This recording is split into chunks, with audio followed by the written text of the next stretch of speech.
नमस्कार, मैं आपके साथ हूँ संजीव शंकर तिवारी और आपका स्वागत है आपके अपने चैनल क्रिएटिव साइंस में।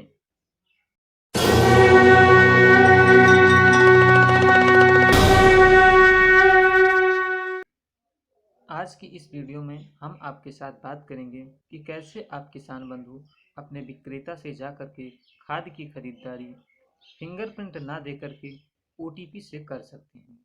इससे पहले यह जानना बेहद ज़रूरी होगा कि ओटीपी से खरीदारी करने की ज़रूरत क्या है, ओटीपी क्या होती है या हमें कैसे मिलेगी और मिलने के बाद कितनी देर की वैलिडिटी होगी, यानी कि ओटीपी मिलेगी तो हम कितनी देर में उससे खरीदारी कर सकते हैं। इसको जानने के लिए हम अपनी वीडियो कोरोना में समझदारी ओटीपी से खरीदारी को शुरू करते हैं।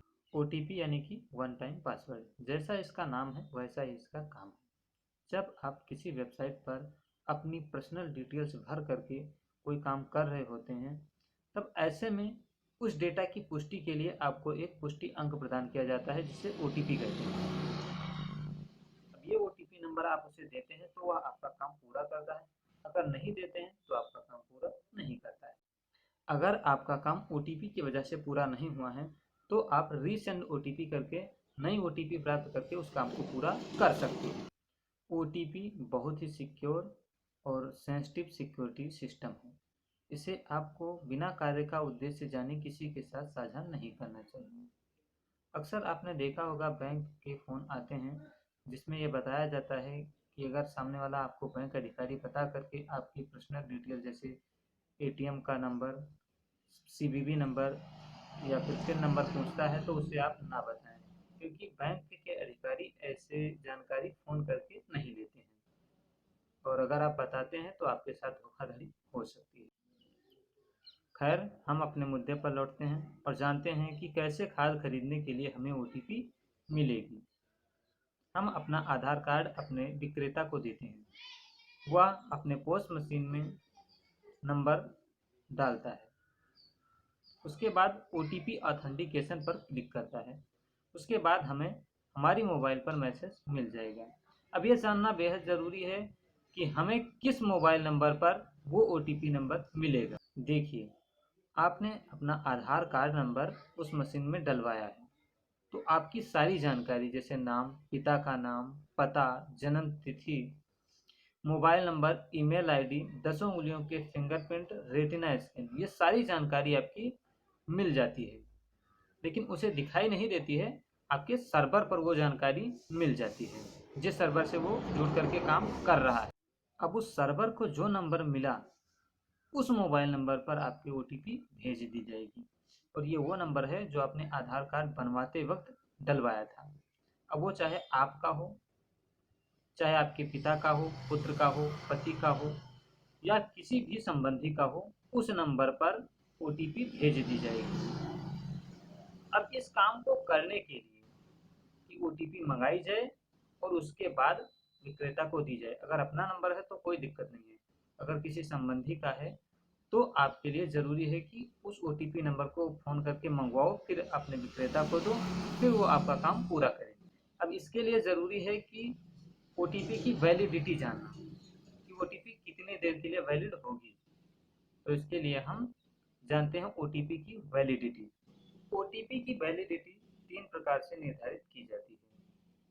पहला है टाइमर काउंटडाउन विधि, दूसरा है एडिशनल टाइम इंफॉर्मेशन विधि और तीसरा है no timer countdown, no additional time information. चलिए अब एक एक करके तीनों के बारे में जान लेते हैं।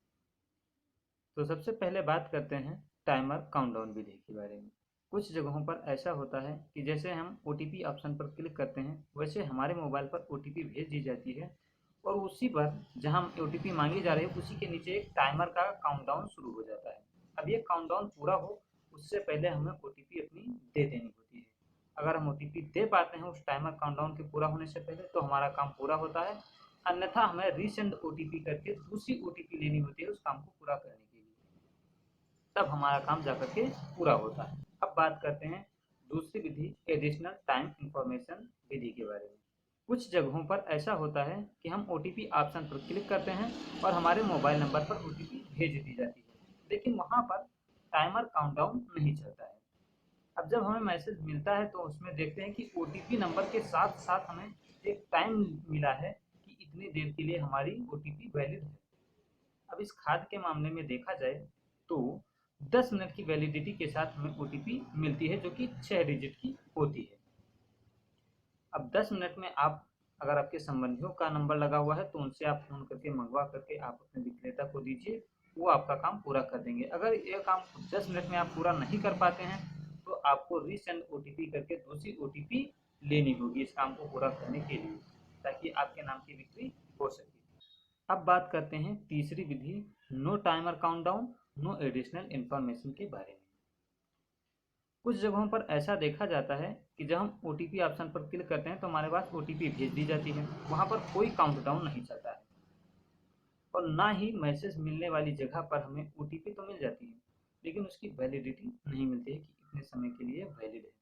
इस विधि को आप फेसबुक के फॉरगेटन पासवर्ड को करके देख सकते हैं। वहाँ पर आपको ओटीपी तो भेजी जाती है लेकिन जहाँ ओटीपी मांगी जा रही है वहाँ टाइमर का काउंटडाउन चल रहा होगा, ना ओटीपी मिलने वाले मैसेज में ओटीपी की वैलिडिटी होगी। तो ऐसी ओटीपी कितनी देर के लिए वैलिड होती है ये जानते हैं। अब ये ओटीपी कितनी देर के लिए वैलिड है, जब तक वो उस पेज का सेशन एक्सपायर नहीं हो जाता है, यानी कि जब तक आप उसे रिफ्रेश नहीं कर देते हैं या फिर रिसेंड ओटीपी पर क्लिक नहीं कर देते हैं, तब तक के लिए ओटीपी वैलिड होती है। तो अब आप जान चुके हैं कि ओटीपी क्या होती है या हमें कैसे मिलेगी तथा कितनी देर के लिए वैलिड होगी। तो अब अपनी ओटीपी नंबर अपने विक्रेता को दीजिए, उसके बाद वो आपसे आपका मोबाइल नंबर मांगेगा जिस पर आपकी खरीदारी का मैसेज जाएगा। इसके लिए पहले आपको बिल प्रिंट मिलता था लेकिन अब आपको मैसेज मिलेगा। हाँ, अगर आपने इससे पहले खरीदारी में नंबर दे चुके हैं मैसेज लेने के लिए तो मशीन ऑटो स्कैन करके आपके उस नंबर को वहाँ पर भर देगी। लेकिन अगर आप चाहते हैं कि किसी दूसरे मोबाइल नंबर पर मिले तो वहाँ पर आप मोबाइल नंबर बदलवा भी सकते हैं। इसके आगे का काम विक्रेता खुद कर देगा, आपको कुछ भी करने की ज़रूरत नहीं है। ये सारी सुविधाएं आपको कोरोना काल के मद्देनजर दी जा रही हैं जिससे संपर्क संबंधों को कम से कम किया जा सके।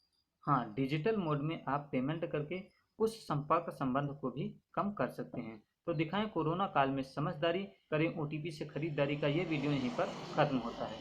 मिलते हैं आपको और जानकारी के साथ किसी और वीडियो में, तब तक के लिए जय हिंद, राम राम।